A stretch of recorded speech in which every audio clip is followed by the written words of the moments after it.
Frères et sœurs, bonjour. Nous vous saluons au nom du Seigneur Jésus-Christ. Nous sommes là pour vous apporter la parole du Seigneur. Nous sommes dans la série Eschatologie. Donc, nous avons enseigné sur l'enlèvement de l'Église. Nous avons enseigné aussi sur la grande tribulation qui aura lieu après l'enlèvement de l'Église. Et après la grande tribulation, viendra le second avènement de Christ, ou le second retour de Christ. Ce matin, nous parlons du second retour de Christ et le règne millénaire. Que le Seigneur vous bénisse. Prions s'il vous plaît. Père, nous voulons te dire merci pour la grâce que tu nous accordes de parler à ton peuple. Nous prions que ton esprit nous aide afin que nous puissions comprendre les vérités cachées dans les saintes écritures. Seigneur, bénis tous ceux qui sont en train de nous écouter au travers de cette vidéo. Merci Seigneur pour cette grâce au nom de Jésus-Christ. Amen. Donc, comme je l'ai annoncé, nous parlons du second avènement de Christ et le règne millénaire. Donc, la seconde venue de Christ se passera aussi littéralement et aussi visiblement que son ascension. Vous savez comment Christ était reparti au ciel quand il était venu pour sa première fois sur la terre. Donc, son second retour se passera de la même manière. Il viendra pour juger tous les non-croyants. Il établira aussi son royaume et régnera sur cette terre pendant 1000 ans. Donc, il y a plusieurs références dans les Écritures qui attestent avec certitude le second avènement de Christ. Le Seigneur Jésus parla lui-même à plusieurs reprises de son retour. Une étude minutieuse des Écritures révèle que certaines prophéties se rapportant à Christ, de même que les aspects futurs du programme de Dieu, ne sont pas encore accomplis et ne le seront qu'après le second avènement de Christ. Cependant, tous les signes avant-coureurs de son second avènement s'accomplissent quotidiennement. Nous pouvons voir ces signes dans Matthieu chapitre 24. Matthieu chapitre 24, nous allons le lire. Matthieu chapitre 24. Nous verrons ces choses dans Matthieu chapitre 24 et chapitre 25. Voilà, donc je vous donne quelques signes avant-coureurs du second avènement du Seigneur Jésus-Christ. La Bible nous parle des séductions dans Matthieu 24, le verset 4. Matthieu chapitre 24, le verset 4. Jésus leur répondit, prenez garde que personne ne vous séduise.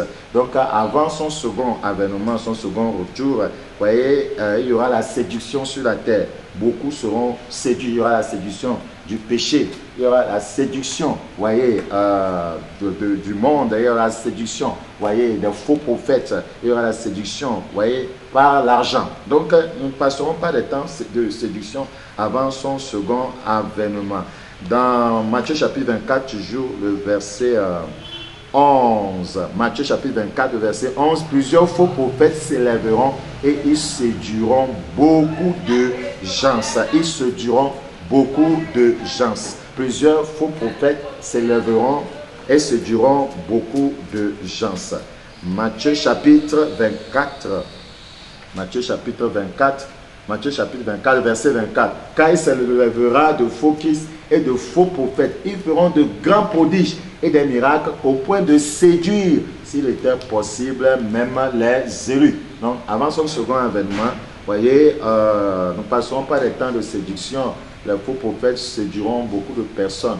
Et la Bible dit si cela était possible, même les élus seront séduits. Donc, il y aura non seulement la séduction, il y aura de faux Christ. Dans Matthieu chapitre 24, le verset 5, Matthieu 24, 5, la Bible dit, car plusieurs viendront sous mon nom disant, c'est moi qui suis le Christ. Ils se diront beaucoup de gens. Donc, il y aura de faux Christ avant le second avènement de Christ. Beaucoup se feront appeler Christ. Et nous constatons cela dans le monde aujourd'hui. Nous entendons dans certaines contrées du monde que des gens se font appeler Christ. Dans Matthieu chapitre 24, toujours le verset 23. Matthieu chapitre 24, le verset 23. Si quelqu'un vous dit alors le Christ est ici ou il est là, ne le croyez pas. Vous voyez, donc les gens porteront l'habit de Christ et se feront appeler Christ en trompant les gens comme quoi ils sont le Christ qui devait venir pour sauver le monde. Il y aura aussi des guerres des guerres et des bruits de guerre. Matthieu chapitre 24. Et aujourd'hui, nous sommes tous d'accord qu'il y a des guerres partout dans le monde. Des nations qui se lèvent contre d'autres nations. Vous voyez, il y a des rébellions, des guerres civiles. Vous voyez, toutes ces choses-là ont été prédites par les Écritures. Matthieu chapitre 24, nous lisons le verset 7. Matthieu 24, 7. Une nation s'élèvera contre une nation et un royaume contre un royaume. Il y aura en divers lieux des famines et des tremblements de terre. Donc nous voyons ici des guerres. Une nation s'élèvera contre une nation. Et aujourd'hui, quand vous écoutez les informations sur les médias, il y a des guerres partout, des guerres civiles, des rébellions qui naissent par-ci et par-là. Donc Christ avait déjà prédit toutes ces choses. La Bible parle aussi des tremblements de terre, des pestes, des tremblements de terre. Dans Matthieu chapitre 24, le verset, Marc chapitre 13 plutôt, Marc chapitre 13, nous allons lire le verset 9, Marc 13, verset 9, Marc 13, verset 9, la Bible dit, prenez garde à vous-même, on vous livrera au tribunal et on vous fera battre de verge dans les synagogues, vous comparaîtrez devant des gouverneurs et devant des rois à cause de moi, pour leur servir de témoignage. Donc ici nous voyons, voyez, des persécutions. Il faut premièrement que la bonne nouvelle soit prêchée à toutes les nations. Quand on vous emmènera pour vous livrer, ne vous inquiétez pas d'avance de ce que vous aurez à dire, mais dites ce qui vous sera dit, donnez à l'heure même, car ce n'est pas vous qui parlerez, mais le Saint-Esprit. Le frère livrera son frère à la mort et le père son enfant. Les enfants se soulèveront contre leurs parents et les feront mourir. Vous serez haïs de tous à cause de mon nom, mais celui qui persévérera jusqu'à la fin sera sauvé. Donc nous voyons spécifiquement dans ce passage des persécutions. Voyez, et aujourd'hui, il y a des persécutions partout dans le monde. Les chrétiens qui veulent tenir sur la vérité sont persécutés. Ils sont persécutés. Aujourd'hui, c'est difficile, voyez, de prêcher la vérité. Vous serez persécutés. Même dans certaines contrées du monde, nous apprenons comment les pasteurs sont emprisonnés, d'autres sont décapités à cause de la vérité. Donc ce sont des choses qui ont été annoncées d'avance, des choses qui vont précéder le second avènement de notre Seigneur Jésus-Christ. Nous allons retourner dans Matthieu 24, Matthieu chapitre 24. Matthieu chapitre 24, le verset 6. Vous entendrez parler de guerre et de bruit de guerre. Gardez-vous d'être troublés, car il faut que ces choses arrivent. Mais ce ne sera pas encore la fin.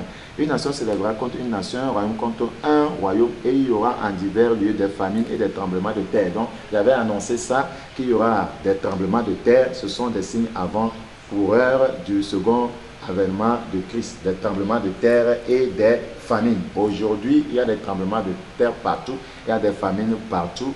Vous voyez, quand vous regardez, vous suivez les informations à la télévision, vous voyez comment les gens meurent de faim. Frère, c'est tellement difficile, c'est difficile de voir toutes ces images-là. Donc, Christ nous a déjà annoncé ces choses, les choses qui vont précéder son retour. Donc, il y a aujourd'hui des tremblements de terre partout. Matthieu chapitre 24, le verset 10. Matthieu 24, 10. Alors aussi plusieurs succomberont et se trahiront les uns les autres. Aujourd'hui, nous avons des traîtres dans le monde. Ce sont des signes avant-coureurs du second avènement de Christ. Voyez, ce sont des scandales, voyez, des trahisons, des scandales. Aujourd'hui, il y a des scandales partout dans le monde. Donc, la Bible a annoncé toutes ces choses. Donc, il y a la haine des frères qui se trahissent, qui se haïssent. Nous avons l'anarchie partout dans le monde. Il y a des gens qui sont martyrisés à cause de Christ. Vous voyez, la Bible a annoncé aussi l'essor des faux prophètes. L'essor des faux prophètes, Matthieu 24.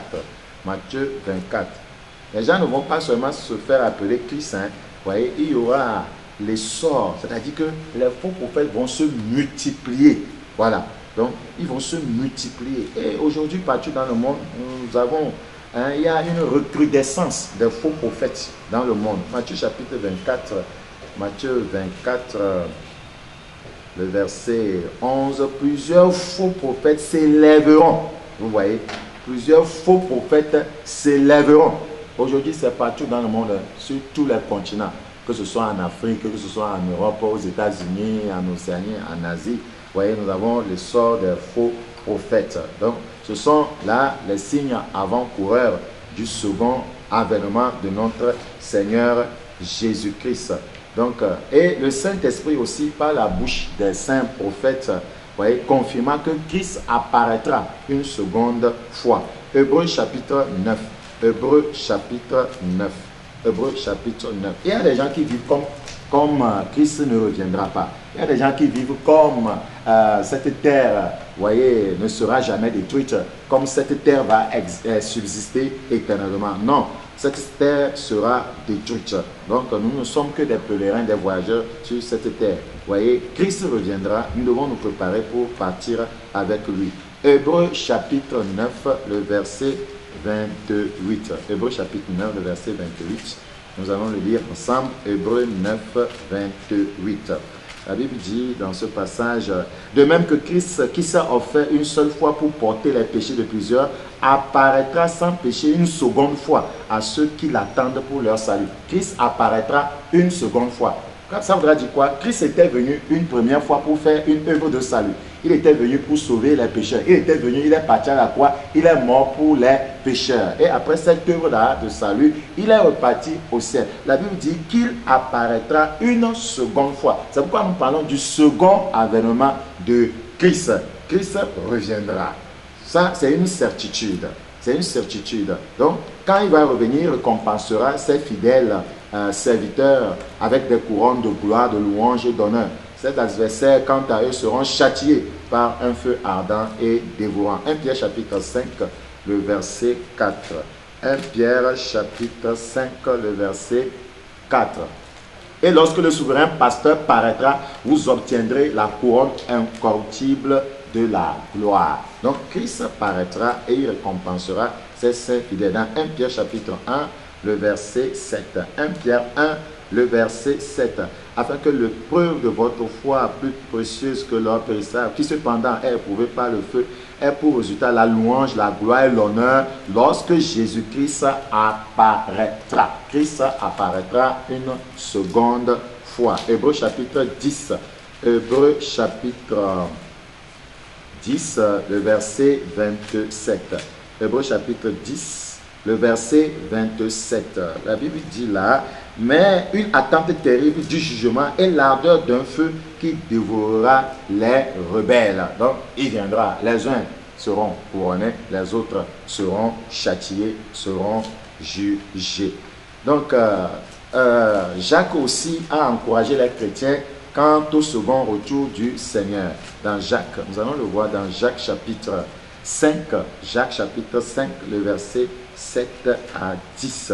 Jean 5, 7 à 10.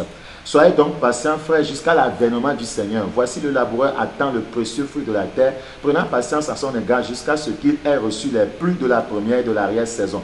Vous aussi, soyez patients, affermissez vos cœurs, car l'avènement du Seigneur est proche. L'avènement du Seigneur est proche. Ne vous plaignez pas les uns des autres, frères, afin que vous ne soyez pas jugés. Voici le juge est à la porte. Donc, il est clair que Christ reviendra. Prenez, mes frères, pour modèle de souffrance et de patience les prophètes qui ont parlé du nom du Seigneur. Donc, Christ reviendra. C'est une certitude. La Bible l'enseigne. La parole de Dieu nous l'enseigne. Donc, les croyants doivent se préparer, voyez, pour cela. C'est très important. Mais bien avant que Christ ne revienne pour la seconde fois, il y aura ce que nous appelons l'enlèvement de l'Église. Et tous les croyants doivent se préparer pour partir à l'enlèvement. Ça, c'est tellement important. Si vous ne partez pas à l'enlèvement, vous avez des chances pour ne pas passer par la grande tribulation. Pour, voyez, vous ne pourrez pas supporter la grande tribulation. Je ne pense pas que quelqu'un peut le supporter. Même si quelques-uns passeront par la grande tribulation pour être rachetés, je ne pense pas que ce serait quelque chose de supportable. C'est pourquoi nous devons tous nous préparer pour partir à l'enlèvement. Dans Ésaïe chapitre 9, le verset 5. Ésaïe chapitre 9, le verset 5. Ésaïe 9, le verset 5. Nous allons lire quelque chose d'important là-bas. Ésaïe chapitre 9, le verset 5. Ésaïe 9, 5. Qu'est-ce que la Bible dit?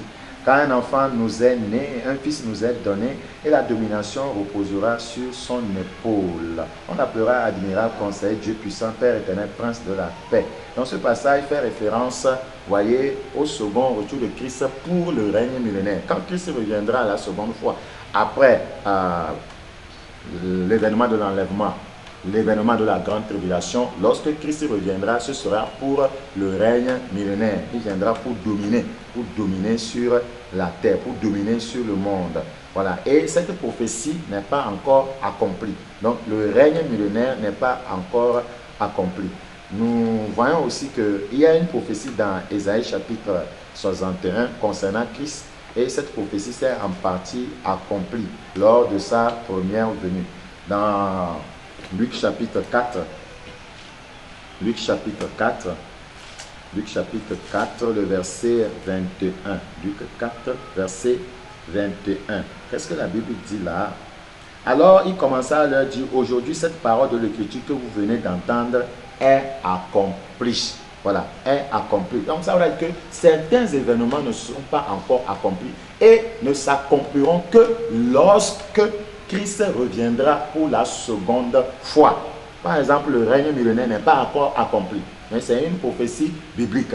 Voilà. Mais il y a certains événements qui sont déjà accomplis. Nous les appelons les signes avant-coureurs, voyez, du retour du Seigneur Jésus-Christ.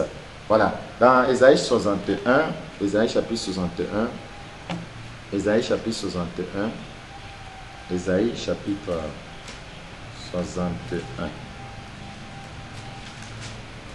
L'Esprit du Seigneur l'Éternel est sur moi, car l'Éternel m'a envoyé pour porter de bonnes nouvelles aux malheureux. Il m'a envoyé pour guérir ceux qui ont le cœur brisé, pour proclamer aux captifs la liberté, aux prisonniers la délivrance, pour publier une année de grâce de l'Éternel et un jour de vengeance de notre Dieu, pour consoler tous les affligés. Le jour de la vengeance n'est pas encore arrivé. Le jour de vengeance viendra. Le jour du jugement viendra. Donc, il y a certaines choses qui sont déjà accomplies et certaines ne le sont pas encore, mais le seront après l'enlèvement. Voilà. Donc, après l'enlèvement, il y aura la grande tribulation. Elle n'est pas encore accomplie. Donc, nous devons savoir qu'il y a certaines prophéties qui ne se sont pas encore accomplies, mais qui s'accompliront après, voyez, l'enlèvement, après la grande tribulation, et après même le second retour de Christ, voyez, sur la terre. Donc, l'exactitude dans l'accomplissement des prophéties du temps passé concernant le premier événement est une preuve de l'infaillibilité des saintes écritures et de la certitude quant à l'accomplissement des prophéties se rapportant à son second événement. Qu'est-ce que nous voulons dire par là? Si certaines prophéties avaient été données et nous avons vu leur accomplissement, ça voudrait dire que les autres qui ne se sont pas encore accomplis s'accompliront aussi certainement. Voilà. Donc, il avait été annoncé que Christ, voyez, naîtra au travers d'une vierge. C'était une prophétie biblique dans l'Ancien Testament. Cette prophétie s'était littéralement accomplie. Ça voudrait dire que la prophétie concernant son second retour aussi s'accomplira. C'est très important. Dans Ésaïe chapitre 7, le verset 9, Ésaïe chapitre 7, le verset 9, nous insistons là-dessus parce qu'il y a des croyants qui ne croient pas que Christ reviendra. Ésaïe chapitre 7, le verset 9. Ésaïe chapitre 7, Ésaïe chapitre 7, le verset, nous allons lire plutôt le verset 14. C'est pourquoi le Seigneur lui-même vous donnera un signe. Voici la jeune fille deviendra enceinte, elle enfantera un fils et elle lui donnera le nom d'Emmanuel. Cette prophétie s'est accomplie dans Matthieu chapitre 1, le verset 22 à 23. Nous allons voir ça. Matthieu chapitre 1. Je veux vous prouver que si certaines prophéties ont été données par rapport à Christ et ces prophéties se sont accomplies, cela voudra dire que les autres prophéties le concernant qui ne se sont pas encore accomplies s'accompliront et certainement. Cela doit nous amener à nous préparer. Matthieu chapitre 1, le verset 22. Matthieu 1, 22. Tout cela est arrivé afin que s'accomplisse ce que le Seigneur avait annoncé par le prophète. Voici la Vierge sera enceinte, elle enfantera un fils et on lui donnera le nom d'Emmanuel, ce qui signifie Dieu avec nous. Donc, cette prophétie d'Ésaïe s'est littéralement accomplie. Donc, il y avait des prophéties aussi concernant les détails de la vie du Seigneur Jésus-Christ. Donc, dans Ésaïe chapitre 53. Ésaïe chapitre 53. Ésaïe 53. La Bible dit, à partir du verset 1, qui a cru à ce qui nous était annoncé, qui a reconnu le bras de l'Éternel, il s'est élevé devant lui comme une faible plante, comme un rejeton qui sort d'une terre desséchée. Il n'avait ni beauté ni éclat pour attirer nos regards, et son aspect n'avait rien pour nous plaire. Méprisé et abandonné des hommes, homme de douleur et habitué à la souffrance, semblable à celui dont on détourne le visage, nous l'avons dédaigné, nous n'avons fait de lui aucun cas. Cependant, ce sont nos souffrances qu'il a portées, c'est de nos douleurs qu'il s'est chargé, et nous l'avons considéré comme puni, frappé de Dieu et humilié. Mais il était blessé pour nos péchés, brisé pour nos iniquités. Le châtiment qui nous donne la paix est tombé sur lui, et c'est par ses maîtresses que nous sommes guéris. Nous étions tous errants comme des brebis, chacun suivait sa propre voie, et l'Éternel a fait retomber sur lui l'iniquité de nous tous. Il a été maltraité et opprimé. Il n'a point ouvert la bouche, semblable à un agneau qu'on mène à la boucherie, à une brebis muette devant ceux qui l'attendent. Il n'a point ouvert la bouche. Il a été enlevé par l'angoisse et le châtiment, et parmi ceux de sa génération qui a cru qu'il était retranché de la terre des vivants et frappé pour les péchés de mon peuple. On a mis son sépulcre parmi les méchants, son tombeau avec le riche, quoiqu'il n'eût point commis de violence et qu'il n'eût point de fraude dans sa bouche. Il a plu à l'Éternel de le briser par la souffrance, après avoir livré sa vie en sacrifice pour le péché. Il verra une postérité, prolongera ses jours, et l'œuvre de l'Éternel prospérera entre ses mains.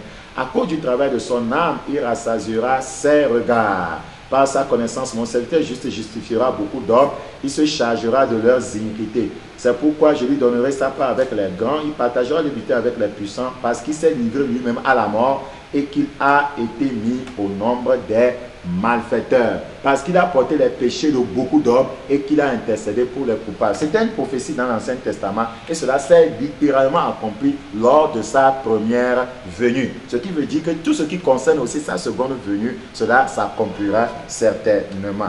Voyez, sa mort et sa résurrection, voyez, avaient aussi été prédites, et ces choses se sont accomplies à la lettre. Josué chapitre 23.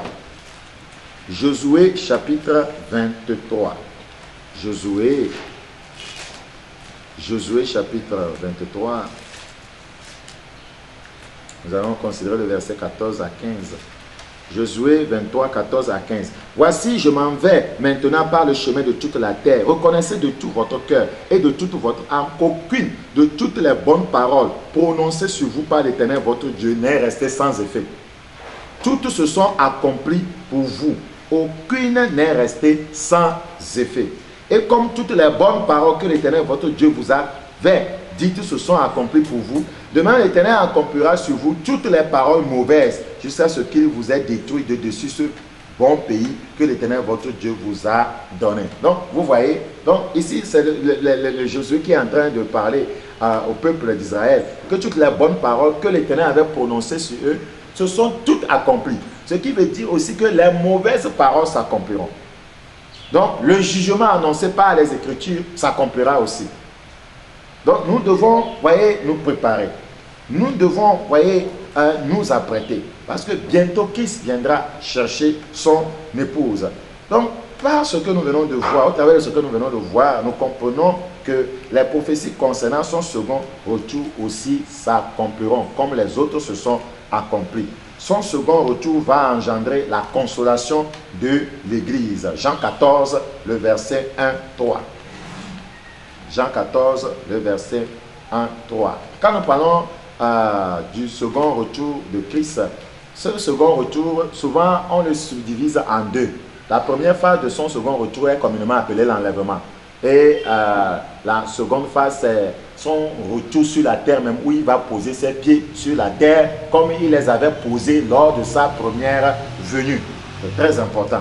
Voilà. Donc l'enlèvement n'est pas le second retour sur la terre de Christ. L'enlèvement est différent de son second retour même sur la terre, où il va poser ses pieds sur la terre. À l'enlèvement, il restera simplement dans les airs. Il va attirer à lui tous les croyants, voyez, morts en Christ, et tous les croyants saints qui seront restés vivants. Donc nous allons voir ces choses plus loin. Dans Jean chapitre 14, Jean chapitre 14, verset 1 à 3. Que votre cœur ne se trouble point. Croyez en Dieu, croyez en moi. Il y a plusieurs demeures dans la maison de mon Père. Si cela n'était pas, je vous l'aurais dit, je vais vous préparer une place. Et lorsque je m'en serai allé et que je vous aurai préparé une place, je reviendrai et je vous prendrai avec moi, afin que là où je suis, vous soyez aussi. Ça doit servir de consolation aux croyants. Nous devons savoir qu'un jour, nous serons avec le Seigneur. Et si nous voulons être avec le Seigneur, il faut que nous puissions nous préparer. Donc son second retour va engendrer la restauration de la souveraineté d'Israël. Voyez, ça là va engendrer aussi le jugement, voyez, du monde entier, le rétablissement de la terre. Donc la restauration de toutes choses. Christ reviendra pour restaurer toutes choses selon la volonté de notre Dieu. Dans Romains chapitre 8, le verset 20 à 23. Romains 8, le verset 20 à 23. Car la création a été soumise à la vanité, non de son gré, mais à cause de celui qui l'y a soumise, avec l'espérance qu'elle aussi sera affranchie de la servitude de la corruption pour avoir part à la liberté de la gloire des enfants de Dieu. Or, nous savons que jusqu'à ce jour, la création tout entière soupire et souffre les douleurs de l'enfantement. Et ce n'est pas elle seulement, mais nous aussi qui avons les prémices de l'esprit, nous aussi nous soupirons à nous-mêmes en attendant la rédemption, l'adoption, la rédemption de notre corps. Donc, Christ reviendra et ce sera une consolation pour l'Église. Quand il va revenir, il va restaurer toutes choses. Il restaurera toutes choses selon la volonté de Dieu. Donc, le plus grand avènement qui précédera le second avènement de Christ est l'enlèvement. C'est très important. L'enlèvement de l'Église. Nous savons qu'après l'enlèvement viendra la grande tribulation. Et c'est à la fin de la grande tribulation que Christ reviendra sur la terre, comme il était venu pour la première fois. Et il avait fait une œuvre de salut pour l'humanité. Donc il reviendra, ce serait pour régner sur la terre, pour un règne de 1000 ans. Donc l'enlèvement se situe, voyez, dans l'intervalle de la première et de la seconde venue de Christ. L'enlèvement se trouve au milieu de la première et de la seconde venue de Christ. Donc l'enlèvement, c'est l'un des mystères qui était connu au fils, voyez, des hommes de la période de l'Ancien Testament. Donc ainsi, l'enlèvement ne doit pas être pris, nous l'avons déjà dit, pour la seconde venue de Christ. Il y a une différence dedans. Donc l'enlèvement et la seconde venue de Christ sont des événements différents et distincts, séparés par 7 ans. Donc, après l'enlèvement, il y aura une période de 7 ans avant le second retour de Christ. Où Christ viendra pour le règne millénaire. Voilà la grande différence. Donc, d'une manière spécifique, le second avènement se réfère à la venue de Christ sur la terre pour vivre comme il le fit pour son premier avènement. La Bible dit que tout œil le verra. Mais à l'enlèvement, tout œil ne le verra pas. C'est seulement les saints morts en Christ qui vont ressusciter, les saints vivants en Christ qui vont le rejoindre dans les airs, qui verront Christ. Mais à son second avènement sur la terre, comme sa première venue, tout le monde l'avait vu. Au cours de sa seconde venue, tout le monde le verra aussi. Donc la Bible dit là que tout œil le verra. Apocalypse chapitre 1, le verset 7. Apocalypse 1, verset 7. Apocalypse 1, verset 7. Voici, il vient avec les nuées et tout œil le verra, même ceux qui l'ont percé, et toutes les tribus de la terre se lamenteront à cause de lui. Oui, amen. Tout œil le verra. Apocalypse 24. Apocalypse 24, 30. J'ai dit quoi? Non. J'ai dit Apocalypse chapitre 1, le verset 7. Ok, tout œil le verra, je vais m'arrêter là-bas. Donc, je crois que vous avez compris cela, qu'au second avènement, tout œil va voir Christ. Mais à l'enlèvement, ce serait seulement ceux qui seront enlevés, qui vont rencontrer Christ dans les airs, qui vont le voir. Donc, à l'enlèvement, Christ ne viendra pas sur la terre, mais il sera dans les airs, où les saints enlevés le verront. Quand Jésus rencontrera les saints enlevés dans les airs, qu'est-ce qu'il va faire? Il les amènera au ciel, où ils demeureront pendant que la grande tribulation, voyez, sera en cours sur la terre. C'est au cours de cette période de 7 ans qu'il y aura les noces de l'agneau. dans Apocalypse chapitre 19. Nous allons le lire. Apocalypse chapitre 19. Pendant que les chrétiens seront au ciel, voyez, la grande tribulation, voyez, se déroulera sur la terre. Et les chrétiens vont fêter avec Christ. C'est ce qu'on appelle communément les noces de l'agneau. Apocalypse chapitre 19, le verset 7. Apocalypse 19, 7. Apocalypse 19, 7. La Bible dit, réjouissons-nous et soyons dans l'allégresse et donnons-lui gloire, car les noces de l'agneau sont venues et son épouse s'est préparée. Et il lui a été donné de se revêtir d'un fin lin éclatant pur, car le fin lin, ce sont les œuvres justes des saints. Donc, pendant que la grande tribulation sera en cours sur la terre, les croyants, eux, seront en train, voyez, de célébrer, voyez, les noces de l'agneau avec le Seigneur Jésus-Christ. Voyez, ce sera très merveilleux. Et le jugement des croyants, voyez, aura lieu aussi en vue des récompenses. Quand nous parlons du jugement des croyants, ce n'est pas qu'ils seront condamnés pour l'enfer. Il s'agit du tribunal de Christ. Il s'agit du tribunal de Christ. Dans 1 Corinthiens chapitre 3, 1 Corinthiens chapitre 3, quand nous serons enlevés, non seulement nous allons célébrer les noces de l'agneau avec Christ, mais nous irons au tribunal de Christ où tous les croyants seront récompensés selon leurs œuvres, ce qu'ils ont fait sur la terre pour le Seigneur. Nous lisons 1 Corinthiens chapitre 3. 1 Corinthiens chapitre 3. Et en ce moment-là, la grande tribulation sera en train de battre son plein sur la terre. 1 Corinthiens chapitre 3, le verset 12. 1 Corinthiens 3, 12. Or, si quelqu'un bâtit sur ce fondement avec de l'or, de l'argent, des pierres précieuses, du bois, du foin, du chaume, l'œuvre de chacun sera manifestée, car le jour la fera connaître, parce qu'elle se révélera dans le feu, et le feu éprouvera ce qu'est l'œuvre de chacun. Si l'œuvre bâtie par quelqu'un sur le fondement subsiste, il recevra une récompense. Si l'œuvre de quelqu'un est consumée, il perdra sa récompense. Pour lui, il sera sauvé, mais comme au travers du feu. Voilà, c'est le tribunal de Christ. 2 Corinthiens 5, 10. 2 Corinthiens chapitre 5, le verset 10. 2 Corinthiens 5, 10. Car il nous faut tous comparaître devant le tribunal de Christ afin que chacun reçoive selon le bien ou le mal qu'il aura fait étant dans son corps. Au tribunal de Christ, il ne s'agit pas de condamner, mais il s'agira de récompenser les chrétiens. Parce qu'un chrétien qui est enlevé, voyez, ne peut plus être condamné. Il sera définitivement avec le Seigneur. Voilà. Donc, en d'autres termes, l'enlèvement est le temps où Christ viendra pour amener les saints au ciel. Cependant, à la seconde venue, il viendra sur la terre pour vivre. Voilà. Pour vivre sur la terre. Voilà. Comme lors de sa première venue. Il viendra pour vivre sur la terre et accomplir une mission particulière du programme de Dieu pour la terre. Et, voyez, dans la vie des hommes. Zacharie chapitre 14. Zacharie chapitre 14. Zacharie chapitre 14. Zacharie chapitre 14. Nous allons lire le verset 3 à 4.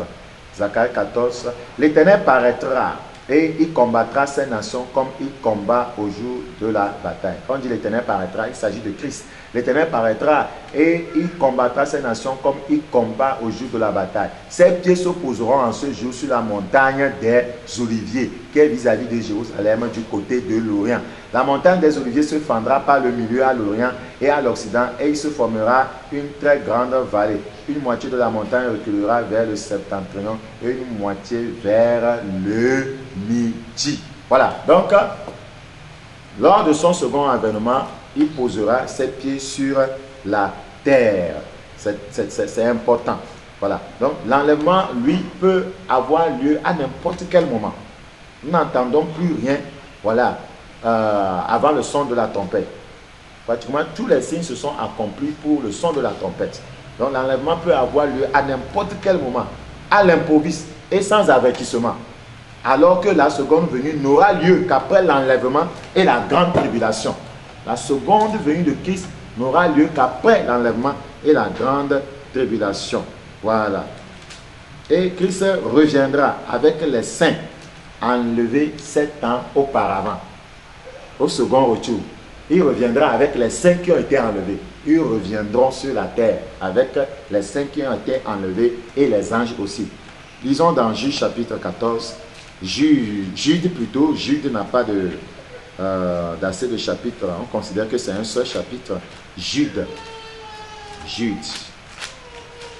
verset 14. Jude verset 14. C'est aussi pour eux qu'Enoch, le septième depuis Adam, a prophétisé en ces termes. Voici le Seigneur est venu avec ses saintes myriades. Voilà, il s'agit des saints qui étaient enlevés et les anges. Le Seigneur est venu avec ses saintes myriades pour exercer un jugement contre tous.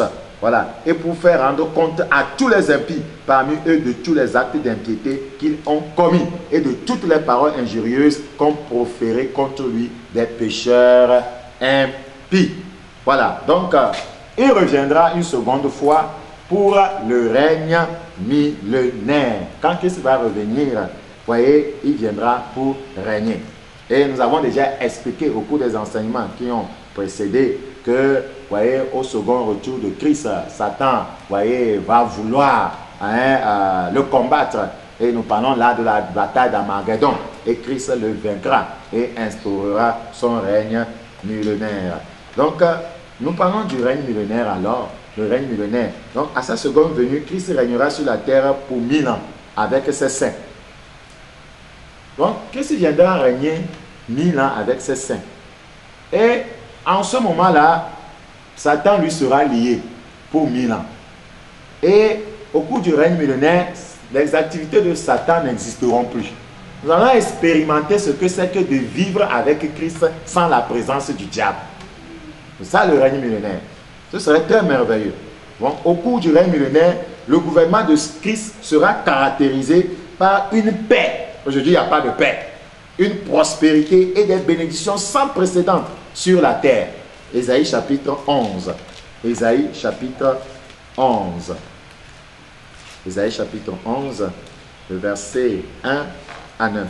Puis un rameau sortira du tronc d'Isaïe et un rejeton naîtra de ses racines. L'esprit de l'Éternel reposera sur lui, esprit de sagesse et d'intelligence, esprit de conseil et de force, esprit de connaissance et de crainte de l'Éternel. Il respirera la crainte de l'Éternel. Il ne jugera point sur l'apparence, il ne prononcera point sur un oui-dit. Mais il jugera les pauvres avec équité et il prononcera avec droiture sur les malheureux de la terre. Il frappera la terre de sa parole comme d'une verge.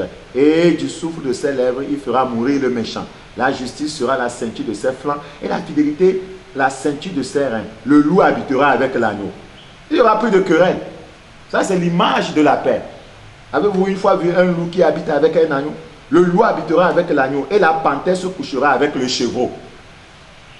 Le veau, le lionceau et le bétail qu'on engraisse seront ensemble et un petit enfant les conduira. La vache et l'ours auront un même pâturage, leur petit un même gîte, et le lion, comme le bœuf, mangera de la paille. Avez-vous une fois vu le lion qui mange avec le bœuf? Le lion va dévorer le bœuf. Donc c'est l'image de la paix qui régnera en cette période du règne millénaire. Le nourrisson se battra sur l'antre de la vipère. Un bébé et un nourrisson qui s'amuse avec une vipère. Avez-vous une fois vu ça sur la terre? Donc ça veut dire qu'il y aura la paix. Il n'y aura plus de querelle, il n'y aura pas de conflit, il n'y aura pas de guerre au cours de la grande tribu, au cours du règne millénaire. La Bible dit, et l'enfant sevré mettra sa main dans la caverne du basilic. Un enfant peut-il mettre son doigt dans la bouche d'un serpent? C'est au cours de cette période qu'on peut voir cette paix. Il ne se fera ni tort ni dommage sur toute ma montagne sainte, car la terre sera remplie de la connaissance de l'Éternel, comme le fond de la mer par les eaux qui le couvrent. En ce jour, le rejeton d'Isaïe sera là, comme une bannière pour le peuple. Les nations se tourneront vers lui, et la gloire sera sa demeure. Voilà. Dans ce même temps, le Seigneur étendra une seconde fois sa main pour racheter le reste de son peuple dispersé en Assyrie, en Égypte, à Paphos, et en Éthiopie, à Élam, à Chinière et à Amman, et dans les îles de la mer. Il élèvera une bannière pour les nations. Voilà. Donc, nous voyons qu'au cours du règne millénaire, il y aura la paix sur la terre, il n'y aura plus de guerre, il n'y aura pas Satan, puisqu'il sera lié. Satan, l'auteur des peines, des conflits et des rivalités, sera lié pendant toute la durée du règne millénaire de Christ. Apocalypse chapitre 20. Apocalypse chapitre 20. Apocalypse chapitre 20. Apocalypse chapitre 20. Le verset 1 à 3. Apocalypse 20, 1 à 3. Apocalypse 20, 1 à 3. Puis je vis descendre du ciel un ange qui avait la clé de l'abîme et une grande chaîne dans sa main. Il saisit le dragon, le serpent ancien, qui est le diable et Satan, et le lia pour 1000 ans. Il le jeta dans l'abîme, ferma et scella l'entrée au-dessus de lui, afin qu'il ne séduisît plus les nations. Donc ça veut dire qu'aujourd'hui, c'est lui qui travaille, c'est lui qui séduit les nations. C'est Satan qui entraîne les gens dans le péché. Mais au cours du règne millénaire, il sera lié. Comme ça, il sera empêché de séduire les gens pour les entraîner dans le péché. Et nous vivrons un règne de paix avec Christ. Afin qu'il ne séduise plus les nations jusqu'à ce que les 1000 ans fussent accomplis. Après cela, il faut qu'il soit délié pour un peu de temps. Donc, Satan, l'auteur des conflits des peines, sera lié. Apocalypse chapitre 20, le verset 4. Et je vis des trônes et ceux qui s'y assirent furent donné le pouvoir de juger. Et je vis les âmes de ceux qui avaient été décapités à cause du témoignage de Jésus et à cause de la parole de Dieu, et de ceux qui n'avaient pas adoré la bête ni son image, et qui n'avaient pas reçu la marque sur leur front et sur leurs mains. Ils revinrent à la vie et ils régnèrent avec Christ pendant 1000 ans. Donc, le cours du règne millénaire, les saints qui ont été enlevés participeront au règne millénaire. Ceux qui, au cours de la grande tribulation, ont refusé de prendre le signe 666 et qui ont été torturés jusqu'à la mort, aussi ressusciteront pour entrer dans le règne millénaire. Voilà. Donc, les saints de toutes les générations, voilà, depuis Adam, voyez, jusqu'à cette période-là, voyez, ressusciteront pour entrer dans le règne millénaire. Tous ceux qui sont nés de nouveau entreront dans le règne millénaire. Ce serait un règne de paix. Le règne millénaire serait une période au cours de laquelle les objectifs de Dieu seront intégralement atteints. Il y aura la théocratie. Ça, c'est la gestion des affaires de l'État sous la direction effective de Dieu lui-même. On ne parlera pas d'un président qui fait partie de la franc-maçonnerie, un président qui est équiste, un président qui est de la Rose-Croix. Non, les affaires seront dirigées par Dieu lui-même. C'est ce qu'on appelle la théocratie. Voilà. La théocratie. Voilà. La théocratie sera établie au cours du règne millénaire. En ce temps, Christ, en tant que représentant divin, parlera et agira pour Dieu. Il aura un gouvernement glorieux, universel, avec le pouvoir absolu pour régner. Dans Ésaïe chapitre 9, Ésaïe chapitre 9, le verset 5. Ésaïe chapitre 9, le verset 5, car un enfant nous est né, un fils nous est donné, et la domination reposera sur son épaule. Donc Christ va dominer, voilà, il va dominer totalement au cours de cette période. Christ, en tant que porte-parole de Dieu, annoncera la volonté et la loi de Dieu. Voilà. Maintenant, ce serait un gouvernement théocratique, la théocratie. Voilà. Nous allons vivre selon la constitution divine. Ce ne serait plus la constitution, voyez, que les hommes ont soigneusement, voyez, établie. Non, ce serait la constitution divine. Et cette constitution divine se réfère seulement à la parole de Dieu, à la loi de Dieu. Ésaïe chapitre 2, 3, 4. Ésaïe 2, 3, 4. Ésaïe chapitre 2, 3, 4. Ésaïe 2, 3, 4. La Bible dit, il arrivera dans la suite des temps que la montagne de la maison de l'Éternel sera fondée sur le sommet de la montagne, qu'elle ne s'élèvera pas dessus les collines et que toutes les nations y afflueront. Ce passage fait référence au règne millénaire. Les peuples s'y rendront en foule et diront, venez et montons à la montagne de l'Éternel, à la maison du Dieu de Jacob, afin qu'il nous enseigne ses voies et que nous marchions dans ses sentiers. Car de Zion sortira la loi et de Jérusalem la parole de l'Éternel. Il sera le juge des nations, l'arbitre d'un grand nombre de peuples et de leurs glaives. Ils forgeront des royaux et de leurs lances des serpes. Une nation ne tirera plus l'épée contre une autre et l'on n'apprendra plus la guerre. Mais, maison de Jacob, venez et marchons à la lumière de l'Éternel. Donc, il n'y aura plus la guerre dans cette période-là. Il n'y aura plus de conflit. Il n'y aura plus tout ce que nous sommes en train de voir aujourd'hui. Donc, le système du monde païen, c'est-à-dire l'humanité sans Christ, tel qu'il est organisé actuellement sous l'influence directe de Satan, deviendra caduc. Voilà. Caduc. Ésaïe chapitre 1. Ésaïe chapitre 1, verset 26. Ésaïe 1, 26. Je rétablirai tes juges tels qu'ils étaient autrefois et tes conseillers tels qu'ils étaient au commencement. Après cela, on t'appellera ville de la justice, cité fidèle. Donc, au cours du règne millénaire, il y aura uniquement que de la justice. Zion sera sauvé par la droiture et ceux qui s'y convertiront seront sauvés par la justice. Donc, comme le Seigneur viendra et changera le système de ce monde païen, ce monde sans Christ, voyez, et il va instaurer à la place de ce système mondain le règne millénaire, exempt de péché. Exemple de péché, de toute forme d'injustice. Vous savez que dans ce monde, il y a tellement de l'injustice. Même quand on parle de la justice des hommes, quand vous allez au palais de la justice des hommes, il y a encore l'injustice dans les palais qu'on appelle palais de justice. Mais au cours du règne millénaire, il n'y aura pas ça. Il y aura la justice. Ce sera la justice totale. La justice totale. Ézéchiel chapitre 43, le verset 7. Ézéchiel 43, le verset 7. Ézéchiel 43, le verset 7. La Bible dit, il me dit, fille de l'homme, c'est ici le lieu de mon trône, le lieu où je poserai la plante de mes pieds. J'y habiterai éternellement au milieu des enfants d'Israël. La maison d'Israël et ses rois ne sueront plus mon saint nom par leur prostitution et par les cadavres de leurs rois sur les hauts lieux. Voilà. Donc, il y aura la justice. Il n'y aura plus de souillure au cours du règne millénaire. Ce sera un règne exempt de péché. Voilà, Satan ayant été vaincu et lié, sera impotent pour pousser les gens dans le péché. C'est ça. Apocalypse chapitre 20, le verset 1 à 6. Nous pouvons le lire là-bas. Maintenant, quelles seront les caractéristiques du règne millénaire? Le règne sera caractérisé par quoi? Ce serait une ère de paix individuelle et universelle sans précédent. Il y aura la fin totale des guerres à travers l'unification des royaumes du monde sous le règne de Christ. Ce serait une ère d'épanouissement économique et de prospérité. Ce serait une ère de joie indicible. Ce serait une ère de gloire. Ce serait une ère de consolation.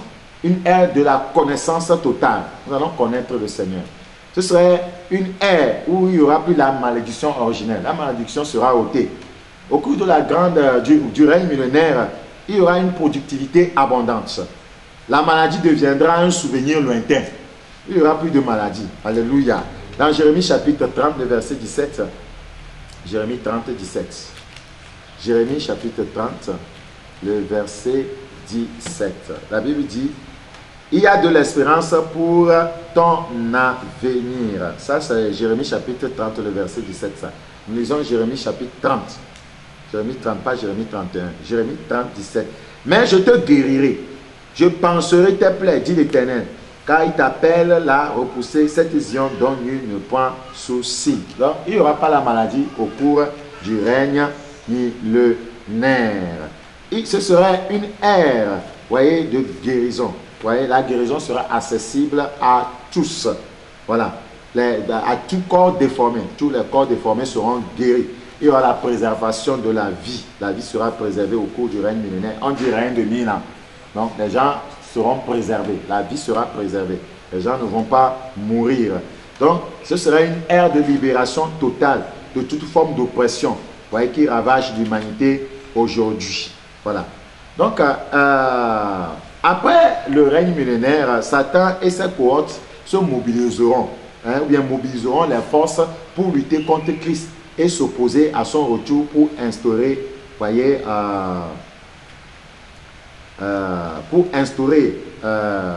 je dis après le second avènement plutôt, quand Christ sera là pour la seconde fois, Satan va mobiliser ses cohortes, ses armées pour l'empêcher d'instaurer le règne millénaire. Parce que Satan n'aimerait pas que nous puissions passer par cette ère de paix, cette ère de prospérité, de joie, où il n'y aura plus la maladie, il n'y aura plus des peines, il n'y aura plus des souffrances. C'est pourquoi au second avènement de Christ, il va essayer de l'attaquer.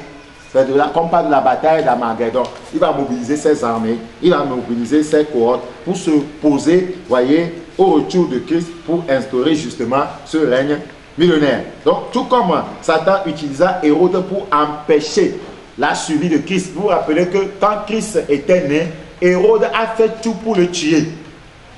Donc, c'est la même chose qu'il fera quand Christ va revenir pour la seconde fois. Il va vouloir le tuer, le détruire, pour qu'il n'instaure pas le règne millénaire. Donc, c'est ce qui va se passer. Voilà. Donc, tout comme il avait utilisé Hérode pour empêcher la suivi de Christ à sa première venue et échoua, de même, il échouera encore cette fois-ci. Donc, la bataille de Satan contre Christ et son armée est appelée la bataille d'Armageddon.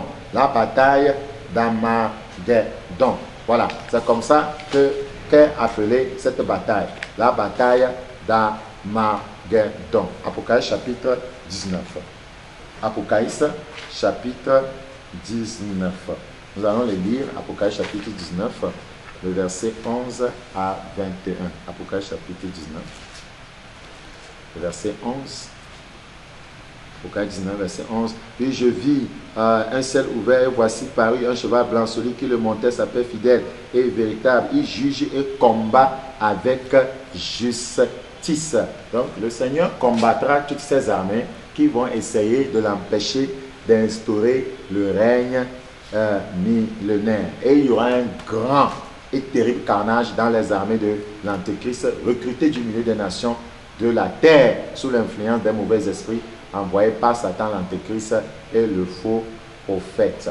Voilà, donc Satan n'arrivera pas à empêcher Christ d'instituer son règne millénaire. Voilà, donc, et vous savez que après le règne de 1000 ans, Satan sera relâché. Et il va encore essayer. Vous voyez, Satan, c'est quelqu'un qui ne se relâche pas. Il va essayer encore de rassembler les gens pour combattre encore Christ. C'est là qu'on parle de Gog et Magog. Mais Christ le vaincra comme d'habitude. Parce que Satan est destiné toujours à être vaincu. Satan ne pourra jamais vaincre le Seigneur Jésus-Christ. Apocalypse chapitre 20. Apocalypse chapitre 20. Apocalypse chapitre 20. Nous l'avons déjà lu. Nous allons lire maintenant le verset 7. Quand les 1000 ans seront accomplis, Satan sera relâché de sa prison. Il sortira pour séduire les nations qui sont aux quatre coins de la terre, Gog et Magog, afin de les rassembler pour la guerre. Leur nombre est comme le sable de la mer. Et ils montèrent sur la surface de la terre. Ils vinrent investir le camp des saints et la ville bien-aimée. Mais un feu descendit du ciel et les dévora. Et le diable qui les séduisait fut jeté dans les temps de feu et de soufre où sont la bête et le faux prophète. Et ils seront tourmentés jour et nuit au siècle des siècles. Donc cette dernière tentative de Satan pour usurper le royaume de Christ sera soldée par une puissante défaite. Le monde et l'Église sont maintenant appelés à se préparer pour ce grand événement. Surtout, l'Église doit se préparer pour partir à l'enlèvement. Le monde est exhorté à se repentir et à venir à Christ avant le jour du Seigneur. Jean chapitre 3, le verset 1 à 8. Jean chapitre 3. Jean chapitre 3. Ceux qui ne veulent pas passer par le jugement, la grande tribulation, doivent s'apprêter à partir à l'enlèvement de l'Église. C'est très important. Jean chapitre 3. Jean chapitre 3, le verset 1. Donc, si vous voulez partir à l'enlèvement, vous devez nécessairement donner votre vie à Christ. Vous devez naître de nouveau.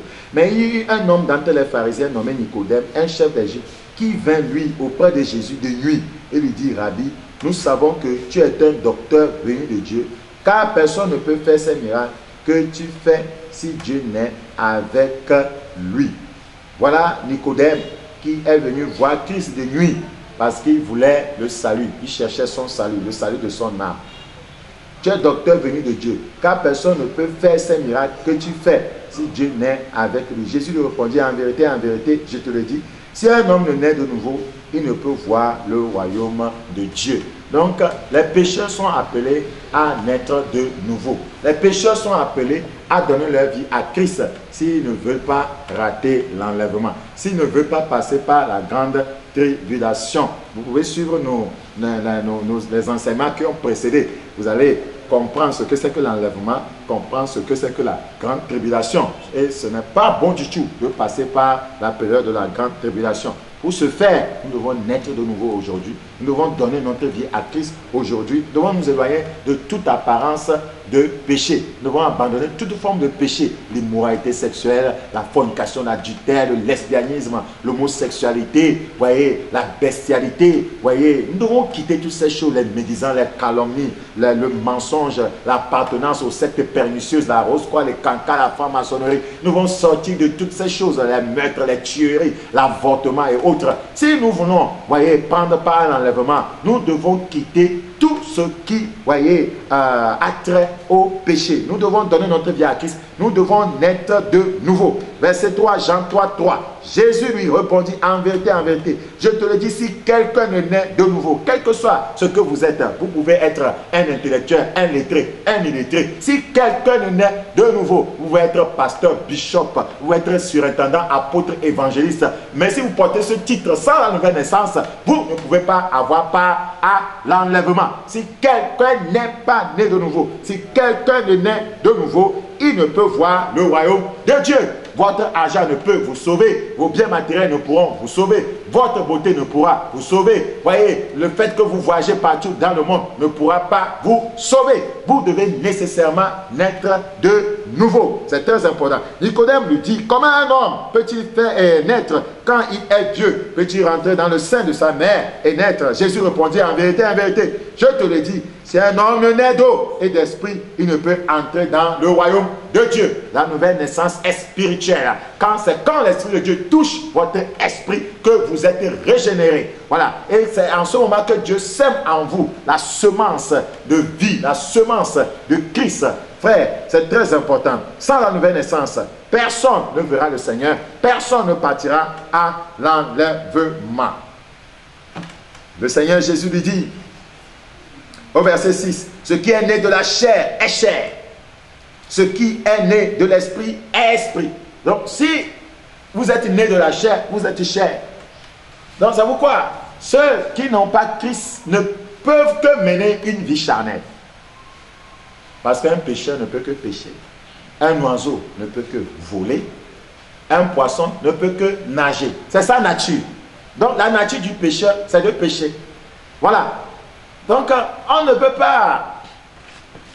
voyez, on ne peut pas prier pour le pécheur pour qu'il ait des miracles. Il ne peut qu'avoir le miracle du salut. Voilà. Il ne peut qu'avoir le miracle du salut. C'est ce qui est nécessaire pour le pécheur. Le pécheur est mort. Donc, il lui faut quoi? La résurrection. Voilà. Donc, si nous voulons partir à l'enlèvement, ne pas voir la grande tribulation, ne pas supporter le jugement de Christ au cours de la grande tribulation, parce qu'au cours de la grande tribulation, il y aura des jugements terribles sur ce monde impie. Si nous ne voulons pas qu'à son second avènement, nous soyons détruits avec les impies, il faut qu'aujourd'hui, nous puissions nous donner à Christ pour partir lors du son de la dernière trompette. C'est très important. C'est ce que les pécheurs sont appelés à faire. Venir à Christ. Les charlatans doivent venir à Christ. Les diseurs de bonne aventure doivent venir à Christ. C'est très important. Ceux qui vivent dans la mondanité, les musiciens mondains doivent venir à Christ. Les artistes mondains doivent venir à Christ. Tout le monde doit venir à Christ parce que le jour du jugement viendra. Le jour de la colère de Dieu viendra certainement. L'Église, quant à elle, est appelée à être prête, à se préparer, à être sainte, à être sans tache, vigilante dans la prière et s'appliquer à la prédication jusqu'à ce que Christ vienne. Donc, l'Église du Seigneur, c'est tous ceux qui sont sauvés, ceux qui sont nés de nouveau, ceux qui sont, voyez, qui appartiennent à Christ, ceux qui ont un lien de filiation avec Christ. Donc, eux, ils doivent s'apprêter dans la sainteté, dans la pureté. Parce que la Bible nous dit dans Hébreux 12, 14 que sans la sanctification, personne ne peut voir le Seigneur. L'Église est appelée à s'apprêter. Hébreux chapitre 12, 14. Recherchez la paix avec tous et la sanctification, sans laquelle personne ne pourra voir le Seigneur. 1 Jean chapitre 3. 1 Jean chapitre 3. 1 Jean chapitre 3. 1 Jean chapitre 3. Le verset 1 à 3. 1 Jean 3, 1 à 3. Voyez quel amour le Père nous a témoigné pour que nous soyons appelés enfants de Dieu. Et nous le sommes. Si le monde ne nous connaît pas, c'est qui ne l'a pas connu. Bien aimé, nous sommes maintenant enfants de Dieu. Et ce que nous serons n'a pas encore été manifesté. Mais nous savons que lorsque cela sera manifesté, nous serons semblables à lui. Parce que nous le verrons tel qu'il est. Quiconque a cette espérance en lui se purifie comme lui-même est pur. Nous sommes appelés à nous purifier.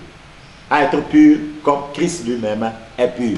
Sinon, nous ne pouvons pas partir à l'enlèvement. C'est très important. Dans 2 Timothée chapitre 4. 2 Timothée chapitre 4. 2 Timothée chapitre 4, 1 à 2. 2 Timothée 4, 1 à 2. Je t'en conjure devant Dieu, devant Jésus-Christ qui doit juger les vivants et les morts, et au nom de son apparition et de son royaume. Prêche la parole. C'est ce que l'Église est appelée à faire en entendant le retour du Seigneur. Prêche la parole. Insiste en toute occasion, favorable ou non. Reprends, censure, exhorte avec toute douceur en instruisant. Car il viendra un temps où les hommes ne supporteront pas la saine doctrine. Nous sommes dans ce temps-là. Mais à la démangeaison d'entendre des choses agréables, ils se donneront une foule de docteurs selon leur propre désir. Détourneront l'oreille de la vérité et se tourneront vers les fables. C'est ce qui se passe. Aujourd'hui, les gens détournent leur oreille de la vérité. Les gens n'aiment pas qu'on leur parle du salut, de la sainteté, de la justice, de la vérité. Les gens n'aiment même pas qu'on leur parle du second retour de Christ. Ils n'aiment pas qu'on leur parle de l'enlèvement, ni de la grande tribulation. Les gens n'aiment même pas qu'on leur dise qu'il y a un enfer qui existe. Les gens n'aiment pas cela. Ils détournent l'oreille de la vérité.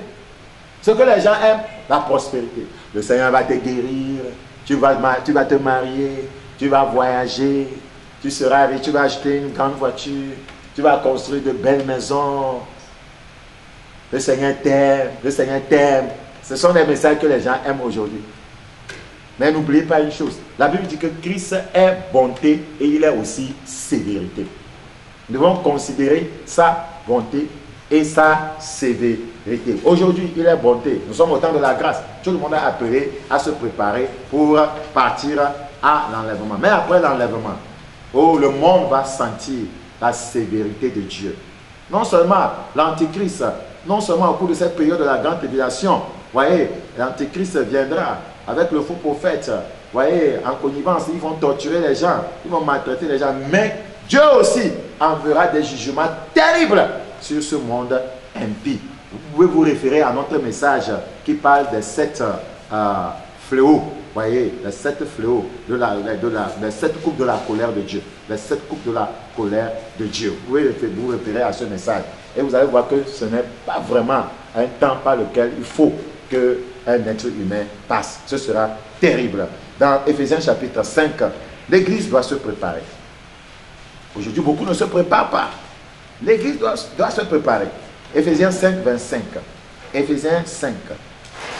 Éphésiens chapitre 5. Éphésiens chapitre 5, le verset 25. Nous allons les lire ensemble.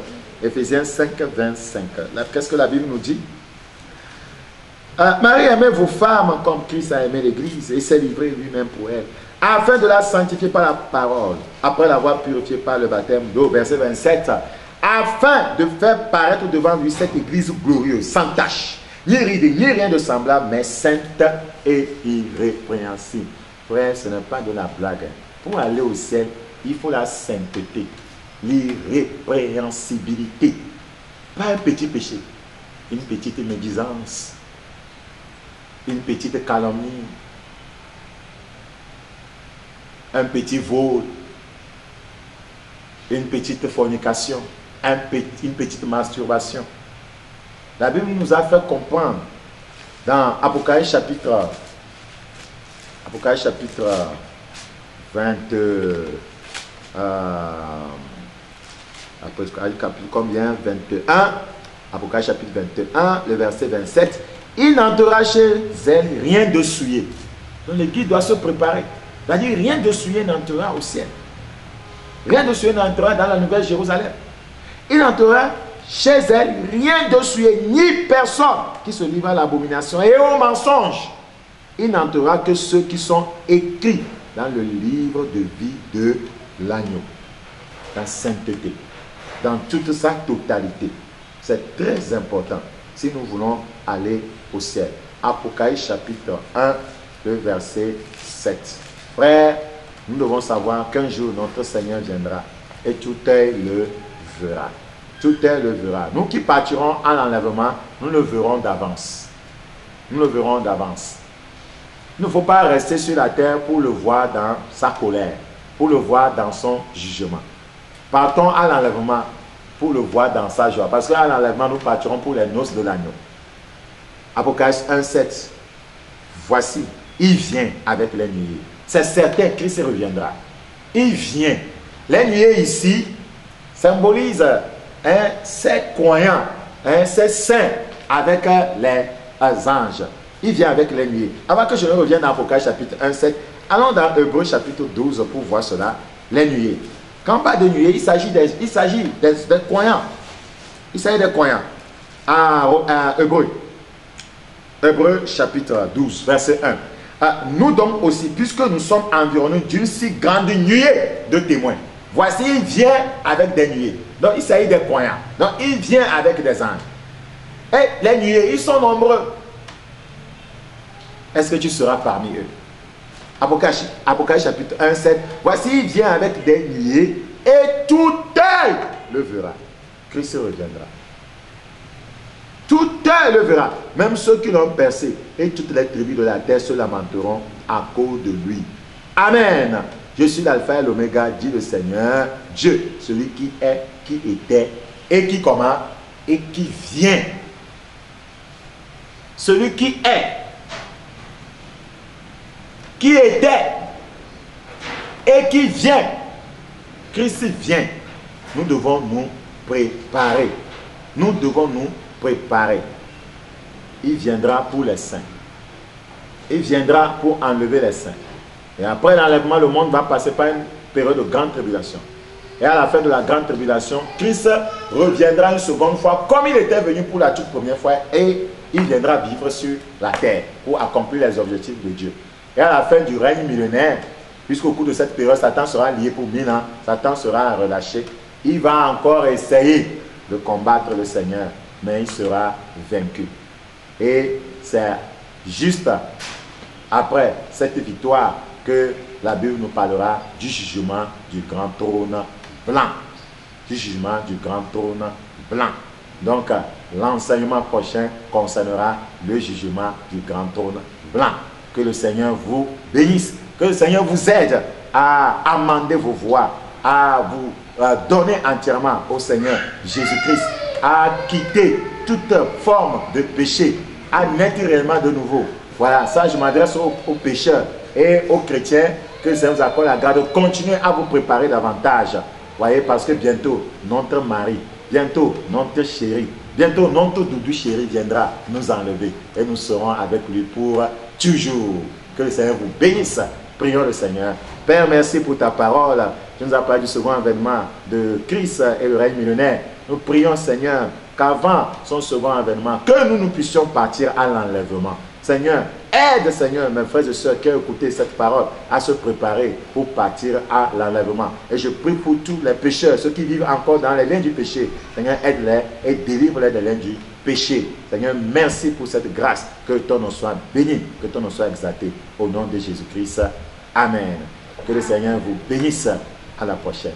Bye bye.